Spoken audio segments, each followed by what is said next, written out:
안녕하십니까. 세상 읽어주는 남자 이상훈입니다. 오늘은 코너로 몰린 인텔 그리고 칩 시장의 나비 효과라는 주제로 말씀드리겠습니다. 최근 인텔 관련 소식이 많았습니다. 그간 외신에서 인텔이 1.8나노 18옹스트롱에서 외부 칩을 만들겠다던 목표를 사실상 포기했다는 얘기가 있었습니다. 그래서 1.8나노에서는 내부 칩인 자신의 CPU 펜서 레이크만 만든다는 것인데요. 그런데 최근 이와 관련한 소식이 또 나왔습니다. 이 펜서 레이크의 수율과 관련한 것인데요. 이 웨이퍼에서 만든 칩 가운데 양품은 전체의 10%에 불과하다는 게 핵심입니다. 수율이 10%에 그친다는 것인데요. 웨이퍼 양산 수율로 따지면 한 자릿수에 불과할 것으로 보입니다. 사실상 연내 펜서 레이크 칩 양산은 어려울 것이란 얘기죠. 인텔은 아직까지도 연내 1.8나노 칩인 펜서 레이크 양산 계획을 고수하고 있습니다. 하지만 이 정도 수율 상태로 밀고 나갈 경우에는 칩의 적자 생산을 각오해야 할 정도로 핀치로 내몰리고 있습니다. 사실상 외부 칩은커녕 1.8나노로 내부 CPU도 만들기 어렵다는 뜻입니다. 인텔은 이 때문에 1.4나노에 집중해서 일거의 칩 제작 주도권을 쟁취하겠다는 목표를 다시 밝혔지만 개인적으로 이미 인텔은 최선단 노드에서 이 팹리스로 전환 단계에 이미 들어섰다고 보고 있습니다. 4년 만에 5개 노드라는 야심찬 계획을 내놨지만 실패했고 이제는 3나노와 2나노를 사실상 건너뛰고 1.8나노는 외부 파운드리로서 기능은 하지 않고 자체 CPU만 생산한다고 했지만 이마저도 어려워지고 있습니다. 1.4나노에서 파운드리에서 경쟁력을 내보이겠다는 게 현재 인텔인데요. 3나노, 2나노, 1.8나노를 거의 사실상 실패한 인텔이 1.4나노에서 성과를 내는 것은 사실상 어렵다고 봐야 할 것입니다. 첫 번째 단추부터 두 번째, 세 번째 단추가 모두 잘못 깨어진 상태에서 거대한 실패로 기결되는 양상입니다. 이제는 그 인텔의 자존심도 서서히 연기 속으로 사라지고 있는 단계인데요. 예전 CEO인 펩 겔싱어라면 어떻게든 파운드리에서 생존을 모색해 보겠다는 의사를 밝혔을 듯 싶은데요. 현재 CEO로 올 3월에 정식 취임한 리프탄 같은 경우는 파운드리에서 손을 털려는 모양새가 뚜렷합니다. 인력 구조 조정은 물론 독일과 폴란드에서 만들려던 그 파운드리 팹은 아예 취소해버렸습니다. 연기가 아니라 취소입니다. 특히 주목해야 할 게 미국 내 팹 건설 프로젝트인데요. 인텔은 미국 오하이오주에 최첨단 팹을 건설하기로 했는데 이것도 일단 속도 조절에 들어간 상태입니다.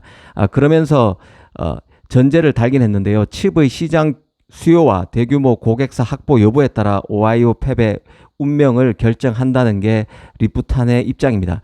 하지만 지금 인텔의 처지라면 오하이오 팹 프로젝트도 속도 조절이 아니라 취소하는 수준으로 가야 맞을 것입니다. 그럼에도 인텔이 그 결정을 내리지 못하는 이유에는 이미 인텔이 파운드리 재진출을 이유로 상당 금액의 미국 정부 보조금을 받았기 때문입니다. 그만큼 복잡한 상황에 인텔이 처해 있습니다.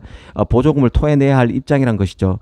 이 오하이오 팹을 취소할 경우에 그런 일이 생길 것입니다. 이 복잡한 사단이 벌어지는 것이죠. 이런 상황을 트럼프가 모를 리 없습니다. 그냥 눈 뜨고 보지는 않을 것입니다. 특히 트럼프는 리프탄이 말레이시아계 중국인이라는 점을 문제 삼고 있습니다. 그리고 과거 중국 기업에 대한 리프탄의 투자로 사실상 수십 개의 중국 기업을 리프탄이 실질적으로 통제하고 있는 점, 무엇보다 탄이 수백 개 중국 반도체 기업의 지분을 들고 있는 점을 문제 삼아서 즉각 사임하라고까지 한 상태입니다. 이런 기업 중에는 공산당에 납품을 하는 업체도 끼어 있습니다.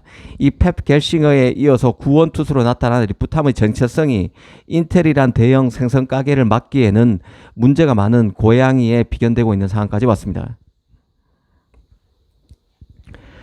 그렇다 보니 대만 언론에서는 결국 트럼프가 TSMC로 하여금 인텔 지분 49% 인수를 밀어붙일 것이라는 보도도 나오고 있는 상황입니다.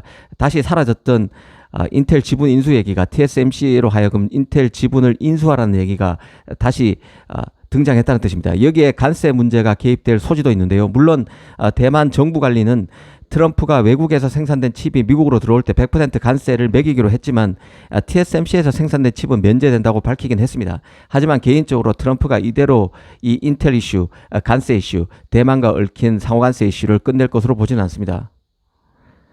현재 미국 내에서 칩을 만들 수 있는 곳이라고 해봐야 메모리는 마이크론 팹, 프로세서는 인텔 팹, 파운드리는 TSMC 애리조나 팹, 그리고 삼성의 오스틴 테일러 팹, 아날로그 칩은 텍사스 인스트루먼트 팹 정도입니다.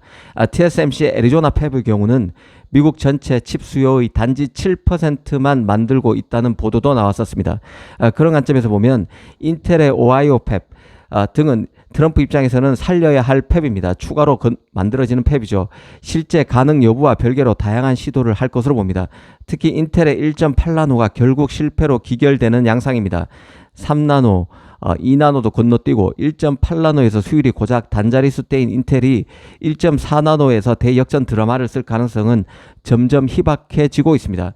일전에 퀄컴 브로드컴이 인텔 팹에 관심을 가졌다가 접었고 애플도 관심을 갖고 있다는 얘기가 돌았었습니다. 또 머스크와 글로벌 파운드리 퀄컴이 플로리다의 트럼프 소유 마르라고 리조트에 만나서 인텔 인수 계획을 논의했다는 얘기도 나온 적이 있는데요.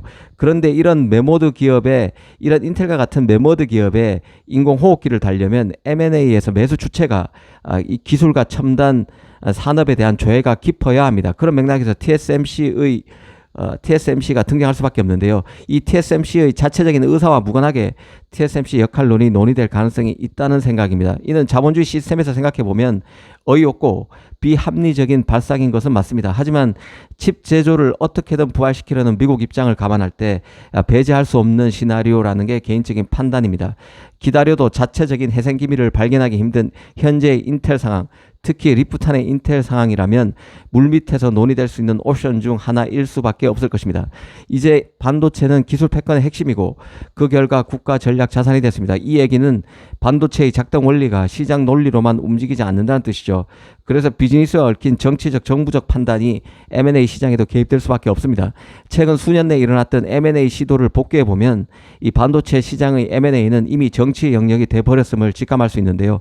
가령 중국계 말레이시아인이 CEO를 맡고 있는 싱가포르 기업 브로드컴이 미국 퀄컴을 인수하려고 했었고 칭하 유니그룹은 마이크론을 공개 매수하려고 했지만 미 정부의 방해로 뜻을 접어야 했습니다. 또 퀄컴은 네덜란드 업체인 NXP 인수의 성공 지점까지 갔지만 중국의 비토로 결국 실패했습니다. 최근에는 엔비디아 ARM 인수 시도도 실패한 바 있죠. 기술 패권의 핵심이 이 반도체가 되면서 단순히 기업의 자금 여력 그리고 인수 의지만으로는 대형 M&A가 성사되기 점점 어려워지고 있습니다. 하지만 지정학적 위험 회피 그리고 자국에서 제조를 키우려는 각국 정부의 의지, 미중 갈등에 따른 공급망의 디바이드 흐름, 이 관세를 통해서 파운드를 압박하는 미국 정부 등을 두루 감안할 때 경쟁에서 낙오한 인텔에 대한 이런저런 M&A 시도가 물밑에서 끓고 있는 것만은 엄연한 현실로 보는 게 맞을 것입니다. 다시 잠잠했던 인텔 관련 뉴스를 잘 챙겨볼 필요가 있습니다. 역설적으로 인텔이 더 핀치로 밀릴수록 인텔을 둘러싼 큰 그림이 시도될 가능성이 있다는 생각입니다. 가장 비시장적인 접근법으로 이 방법이 논의되고 있을 것으로 봅니다. 이는 TSMC에 대한 압력이 더 커질 수 있음을 의미하는 것이기도 합니다. 인텔의 향배를 주목해야 할 필요가 있습니다. 감사합니다.